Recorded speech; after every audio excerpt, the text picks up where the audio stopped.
Welcome back to my YouTube channel. ಇವತ್ತು ನಾನು ಹಲಸಿನಕಾಯಿಯ ದೋಸೆ ಮಾಡ್ತಾ ಇದ್ದೇನೆ.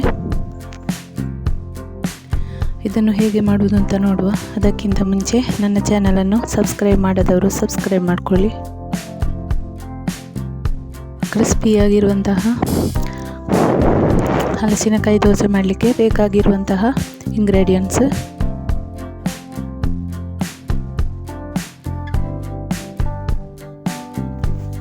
8 ಗಂಟೆಯಷ್ಟು ಹೊತ್ತು ನೆನೆಲಿಕ್ಕಿಟ್ಟಂತಹ 3 ಕಪ್ ಆಗುವಷ್ಟು ಬೆಳ್ತಿಗೆ ಅಕ್ಕಿಯನ್ನು ತಗೊಂಡಿದ್ದೇನೆ. ಹಾಗೆ ಒಂದು ಹಲಸಿನಕಾಯಿಯಿಂದ ಅರ್ಧ ಭಾಗದಷ್ಟು ಹಲಸಿನ ಸಳೆಯನ್ನು ಬಿಡಿಸಿಕೊಂಡು ಅಕ್ಕಿ ಮತ್ತು ಇದೆರಡನ್ನು ಒಟ್ಟಿಗೆ ಹಾಕಿ ಗ್ರೈಂಡ್ ಮಾಡ್ತಾ ಇದ್ದೇನೆ. ಗ್ರೈಂಡ್ ಮಾಡುವಾಗ 1 ಗ್ಲಾಸಿನಷ್ಟು ನೀರನ್ನು ಹಾಕ್ತಾ ಇದ್ದೇನೆ. ಅಕ್ಕಿ ಹಾಗೂ ಹಲಸಿನ ಸಳೆಯನ್ನು ಬೇರೆ ಬೇರೆಯಾಗಿ ಕೂಡ ಗ್ರೈಂಡ್ ಮಾಡ್ಕೋಬಹುದು.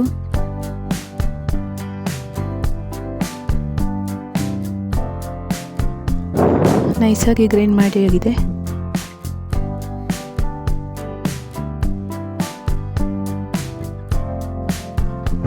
ಇನ್ನು ಉಳಿದದ್ದನ್ನು ಕೂಡ ಹಾಗೆಯೇ ಗ್ರೈಂಡ್ ಮಾಡ್ತಾ ಇದ್ದೇನೆ.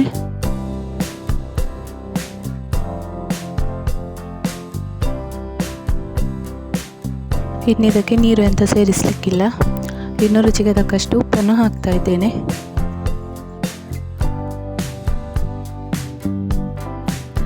ದೋಸೆ ಒಂದು ಗೋಲ್ಡನ್ ಕಲರ್ ಬರಲಿಕ್ಕೆ 1 ಸ್ಪೂನ್ ಆಗುವಷ್ಟು ಸಕ್ಕರೆಯನ್ನು ಸೇರಿಸ್ತಾ ಇದ್ದೇನೆ. ಚೆನ್ನಾಗಿ ಒಮ್ಮೆ ಮಿಕ್ಸ್ ಮಾಡಬೇಕು. ಹಿಟ್ಟು ಇಷ್ಟು ಗಟ್ಟಿಯಾಗಿರಬೇಕು ದೋಸೆ ಮಾಡುವಾಗ. ಈಗ ಕಾವಲಿಗೆ ಎಣ್ಣೆ ಹಚ್ಚಿ ಬಿಸಿಯಾಗಲಿಕ್ಕೆ ಇಟ್ಟಿದ್ದೇನೆ. 1 ಸೌಟ ಆಗುವಷ್ಟು ಹಿಟ್ಟನ್ನು ಹಾಕಿ ದೋಸೆ ಮಾಡ್ತಾ ಇದ್ದೇನೆ.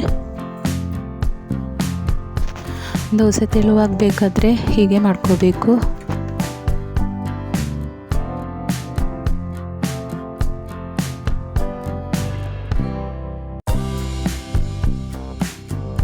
ಗರಿ ಗರಿಯಾಗಿರುವಂತಹ ದೋಸೆ ರೆಡಿ ಆಯಿತು.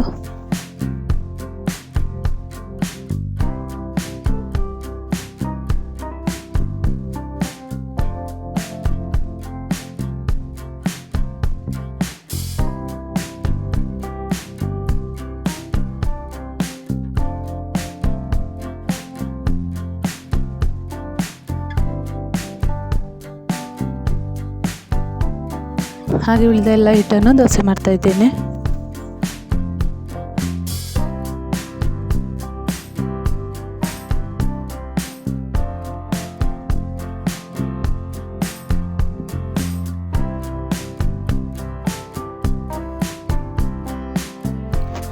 ಸಕ್ಕರೆ ಸೇರಿಸಿದರೆ ದೋಸೆಗೆ ಹೀಗೆ ಒಂದು ಕಲರ್ ಬರ್ತದೆ.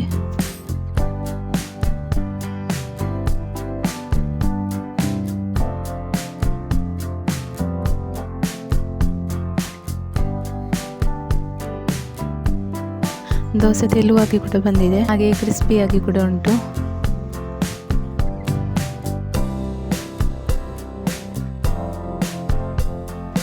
ಚಿಕನ್ ಸಾರು ಅಥವಾ ಮೀನು ಸಾರು ಇದರೊಟ್ಟಿಗೆ ತಿನ್ನಲಿಕ್ಕೆ ಸೂಪರ್ ಆಗಿರ್ತದೆ.